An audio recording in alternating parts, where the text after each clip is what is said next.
ये कोडिंग सीखना इतना मुश्किल क्यों है? नो, कोडिंग सीखना इतना मुश्किल नहीं है, लेकिन हाँ, यह पार्क में चलने जितना आसान भी नहीं है। शुरुआत में ट्रेन जब चलती है ना तो वो धीरे धीरे प्लेटफॉर्म छोड़ती है। जब एक बार वो प्लेटफॉर्म छोड़ देती है तो धीरे धीरे करके अपनी ऐसी रफ्तार बनाती है, पूछो मत। उसी तरह कोडिंग है। आप जब स्टार्टिंग में सीखना स्टार्ट करते हो ना तो थोड़ी बहुत मुश्किलें आती है, थोड़ा बहुत फ्रस्ट्रेशन होता है, लेकिन जब आप कंटिन्यूअसली चीजों को करते हो ना, 1 महीने 2 महीने 3 महीने, तब आपका उसके अंदर इंटरेस्ट आने लगता है। फिर वो ट्रेन की तरह रफ्तार पकड़ती है। तो कोडिंग इतना मुश्किल नहीं है, बस इसको कंटिन्यूअसली करते रहना है। तो hello everyone, my name is Deepak and I am a software developer. तो इस वीडियो में हम बात करेंगे कि why you stuck in coding. क्यों कुछ लोग कोडिंग के अंदर स्टक हो जाते हैं और फ्रस्ट्रेशन के मारे कोडिंग को छोड़ देते हैं। तो ये बहुत ही गलत चीज है। अगर आपने एक बार स्टार्ट किया किसी चीज को तो आपने उससे पहले कुछ तो सोचा होगा कि मुझे कोडिंग क्यों करनी है, तभी आपने कोडिंग स्टार्ट की। ऐसे आपको सपना तो आया नहीं होगा कि मुझे कोडिंग करनी है। आपका कुछ तो प्लान रहा होगा कि मुझे आईटी में अपना करियर बनाना है, तभी आपने सोचा है ना। तो फिर आप क्यों स्टक हो रहे हो, क्यों फ्रस्ट्रेशन के मारे कोडिंग छोड़ रहे हो? तो आपके साथ अगर ये चीजें हो रही है ना तो इस वीडियो को पूरा देखिएगा। मैं आपको कुछ पॉइंट्स बताऊंगा कि क्यों आप कोडिंग के अंदर स्टक होते हो, क्यों फंस जाते हो। तो कुछ पॉइंट्स है जब कोई नया बंदा कोडिंग सीखता है तो उसको स्टार्टिंग फेज में आती है। तो पहला जो पॉइंट है वो है फेसिंग लॉट्स ऑफ बग। यानी कि जब कोई पहली बार कोडिंग करना स्टार्ट करता है तो उसका सबसे बड़ा दुश्मन होता है एरर, गलती। तो इसको आप दुश्मन नहीं, इसको आप दोस्त ही समझ के चलिए, क्योंकि जब तक आप गलती नहीं करोगे आप सीखोगे नहीं। जब आप किसी चीज में कोई गलती करते हो और उस चीज को आप गूगल पे सर्च करते हो तो आप उस चीज के बदले 4-5 चीजें और सीख जाते हो।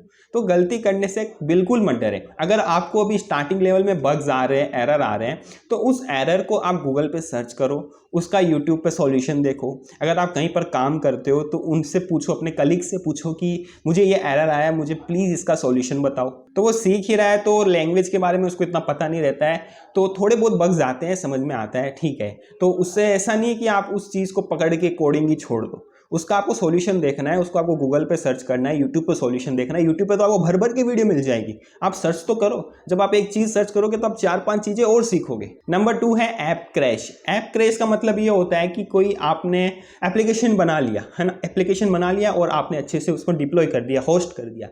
कुछ दिनों बाद पता चलता है कि आपका जो ऐप है वो क्रैश हो गया। क्रैश इन द सेंस जो आपका जो कोड है वो काम नहीं कर रहा है। सपोज आपने एक, चलो छोटा सा एग्जांपल लेते हैं, आपने एक कैलकुलेटर बनाया, तो उस कैलकुलेटर के अंदर आपने कुछ कोड किया एंड 4-5 दिन बाद आप देख रहे हो कि वो कैलकुलेटर नहीं चल रहा है, वो क्रैश हो गया। तो ये एक रीजन हो जाता है, क्योंकि आपने इतनी मेहनत करके कोई एक चीज बनाई और वो चीज भी नहीं चल रही है, तो आप बिल्कुल फ्रस्ट्रेटेड हो जाते हो। तो ऐसा बिल्कुल मत करो। आप उस कोड को अच्छे से रिव्यू करो। अगर आपको नहीं समझ में आ रहा है तो अपने फ्रेंड्स को बताओ, अगर आप कॉलेज में हो तो अपने टीचर्स को बताओ, उस चीज का सॉल्यूशन निकालो। देखो, मैं एक ही चीज बोलूंगा कि कभी भी कोई मुश्किल आती है ना तो उससे भागना नहीं चाहिए। अब चाहे मुश्किल है आपको कोडिंग में आए या लाइफ में आए, उसका डट के सामना करो, फेस करो जो भी आपको प्रॉब्लम्स आ रही है, तभी आप कुछ नया सीखोगे और लाइफ में ग्रो करोगे। नंबर 3 जो मेजर रीजन होता है कोडिंग छोड़ने का वो है नॉट कंसिस्टेंस। आप कंसिस्टेंट नहीं रह पाते हो कोडिंग के अंदर। आपने 4 दिन कोडिंग की, फिर पता चला कि फैमिली में किसी की शादी है तो 4-5 दिन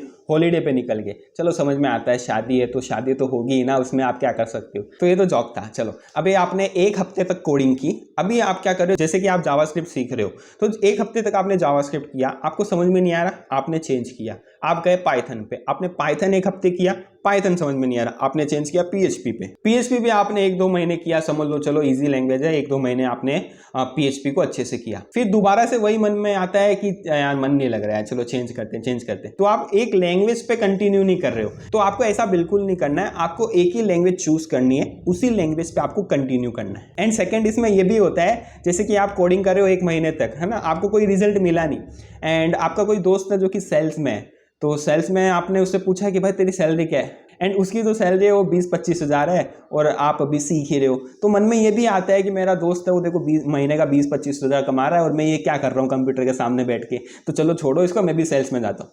तो ये चीज़ भी होती है। तो ये चीज़ आपको बिल्कुल नहीं करनी। भले ही वो आज 20-25 हज़ार कमा रहा है, लेकिन जब आप कोडिंग सीख जाओगे ना तो आप महीने के 50 से 60 हज़ार कमाओगे। ये दिमाग में आप रख के चलिएगा। नंबर 4 रीजन आता है कि ओनली वॉचिंग वीडियोज।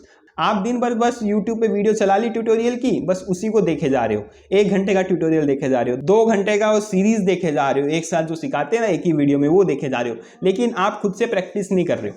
मेन चीज यही होती है। आप किसी चीज को कितना ही देख लो, देखने से कोई नहीं सीखता है, करने से सीखता है। अगर आप स्विमिंग सीखना चाहते हो तो आप कितनी ही स्विमिंग के बारे में चीजें पढ़ लो, कितनी ही बुक्स पढ़ लो, कितने ही ट्यूटोरियल देख लो, जब तक आप खुद से स्विमिंग नहीं करोगे ना, आप स्विमिंग नहीं सीख सकते। तो कोई चीज सीखने के लिए उस चीज को करना भी पड़ता है। तो ओनली वीडियोस मत देखो, उस चीज की प्रैक्टिस भी करो। जैसे कि आपने एक ट्यूटोरियल देखा, एक वीडियो देखी, तो फिर वो वीडियो में जो भी समझाया है वो खुद से आप इंप्लीमेंट भी करो अपने आप से, तभी आप कुछ सीखोगे। तो जो लोग स्टक हो रहे थे कोडिंग में, आई होप वो अब नहीं होंगे। ये जो पॉइंट्स मैंने बताया ना, इसको अपने दिमाग में रखो और अच्छे से इन चीजों पे इंप्लीमेंट करो। कभी भी मन में ऐसा फेल होने वाली फीलिंग मत लाओ, हमेशा अपना बेस्ट दो और चीजों को कंटिन्यूअसली करते जाओ। बाकी आप टाइम पर छोड़ दो, वक्त पे छोड़ दो, वक्त के साथ सब अच्छा ही होता है। तो मिलते हैं नेक्स्ट वीडियो में। Thank you.